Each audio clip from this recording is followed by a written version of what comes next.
Bayangkan ini, di atas meja makan kamu ada dua benda yang kelihatannya hampir sama. Warnanya sama-sama kuning, sama-sama sering dioles ke roti hangat, sama-sama bikin masakan terasa lebih gurih, lebih hidup. Sekilas, tidak ada yang aneh. Tapi kenyataannya, yang satu adalah makanan tradisional yang sudah dikonsumsi manusia selama ribuan tahun. Dan yang satu lagi, lahir dari rekayasa industri modern dengan sejarah yang jujur saja tidak pernah benar-benar bersih. Hari ini, kita bongkar pelan-pelan.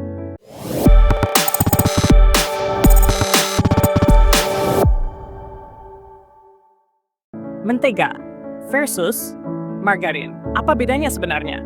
Dan kenapa margarin dulu, bahkan sampai hari ini, masih sering dijual sebagai pilihan yang lebih sehat, padahal faktanya jauh lebih rumit dari itu. Mari kita mulai dari yang pertama. Mentega.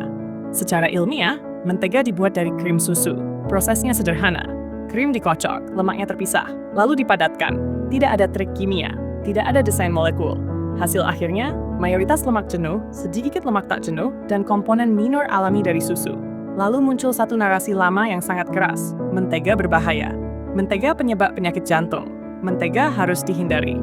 Tapi ilmu pengetahuan tidak pernah sesederhana slogan.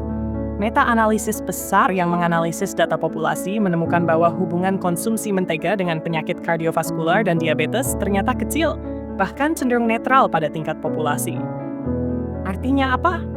Bukan berarti mentega adalah makanan bebas risiko. Bukan berarti boleh dimakan sembarangan. Tapi juga berarti narasi butter ke racun tidak sekuat propaganda lama yang selama puluhan tahun kita dengar.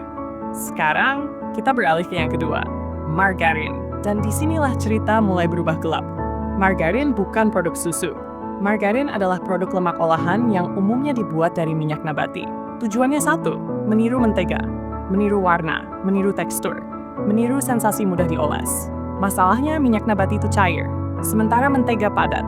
Lalu industri bertanya, bagaimana caranya minyak cair ini bisa jadi padat, stabil, dan tahan lama? Jawabannya waktu itu adalah hidrogenasi parsial. Dan disinilah permainan dimulai. Hidrogenasi parsial mengubah struktur lemak. Ia menciptakan sesuatu yang tidak lazim bagi tubuh manusia, lemak transindustri. Dan ini bukan sekadar lemak yang kurang bagus. Lemak transindustri adalah salah satu zat makanan yang paling konsisten dikaitkan dengan kerusakan metabolik. LDL kolesterol jahat naik, HDL kolesterol pelindung turun. Kombinasi yang sangat buruk untuk jantung. Bukan hanya satu studi, bukan hanya dua. Tinjauan ilmiah besar menunjukkan bahwa bahkan peningkatan kecil konsumsi lemak trans berkaitan dengan peningkatan risiko kejadian penyakit jantung. Sedikit saja, sudah bermasalah.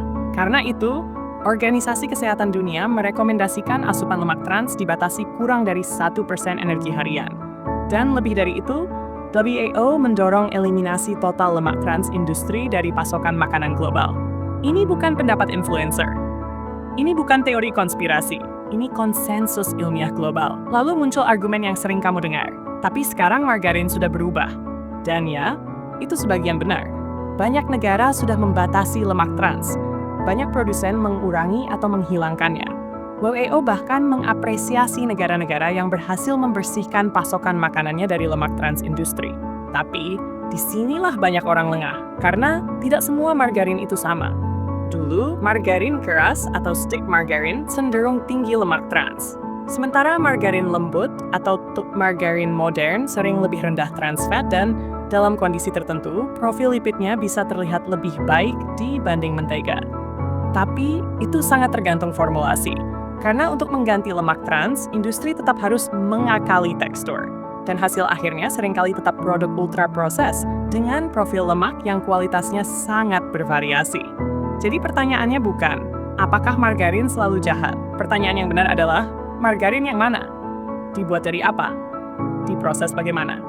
Sekarang kita luruskan intinya, tanpa basa-basi. Mentega adalah makanan hewani dengan dominasi lemak jenuh. Secara bukti populasi, dampaknya tidak sesederhana propaganda lama, tapi tetap harus dikonsumsi dengan porsi yang wajar. Margarin adalah produk desain industri. Dulu punya masalah besar karena lemak trans. Sebagian produk modern memang membaik, tapi kualitasnya tidak seragam. Dan satu garis merah yang tidak boleh ditawar, lemak trans industri harus dihindari. Titik. Masalahnya industri sangat pintar bermain kata. Plant-based, rendah kolesterol, heart-friendly. Label bisa menenangkan, kemasan bisa meyakinkan, Tapi tubuh kamu tidak mencerna slogan, tubuh kamu mencerna molekul. Kalau kamu masih menggunakan margarin, lakukan satu hal sederhana. Baca komposisinya. Cari kata partially hydrogenated oils. Kalau itu ada, itu bendera merah besar. Dan jangan cuma percaya tulisan Znoro Trans Fat. Karena dalam beberapa regulasi, jumlah kecil bisa dibulatkan menjadi 0. Kalau kamu menggunakan mentega, jangan juga jatuh ke ekstrem sebaliknya. Natural tidak otomatis berarti bebas risiko. Yang menentukan tetap pola makan total, porsi, dan kondisi kesehatan personal. Sekarang, pertanyaan terakhir. Siapa yang paling diuntungkan saat kamu bingung? Jawabannya sederhana, bukan tubuhmu. Industri makanan tidak hidup dari kesehatanmu. Industri hidup dari repeat purchase. Selama kamu hanya fokus pada kata-kata di depan kemasan, tanpa memahami proses dan jenis lemaknya, kamu akan terus diarahkan bukan oleh ilmu, tapi oleh marketing. Ingat ini baik-baik. Yang paling konsisten merusak adalah lemak trans industri. Dan sejarah margarin tidak bisa dilepaskan dari fakta itu. Kalau video ini membuka mata kamu, lakukan 3 hal sekarang. Like video ini supaya lebih banyak orang berhenti ketipu label sehat. Subscribe karena di video berikutnya kita akan bongkar trik industri di balik produk rendah gula, rendah lemak, dan diet friendly. Dan tulis di kolom komentar. Kamu tim butter? Tim margarin? Atau baru sadar selama ini salah pilih? Share video ini ke keluarga kamu. Karena keputusan kecil di meja makan bisa jadi keputusan besar untuk kesehatan jangka panjang.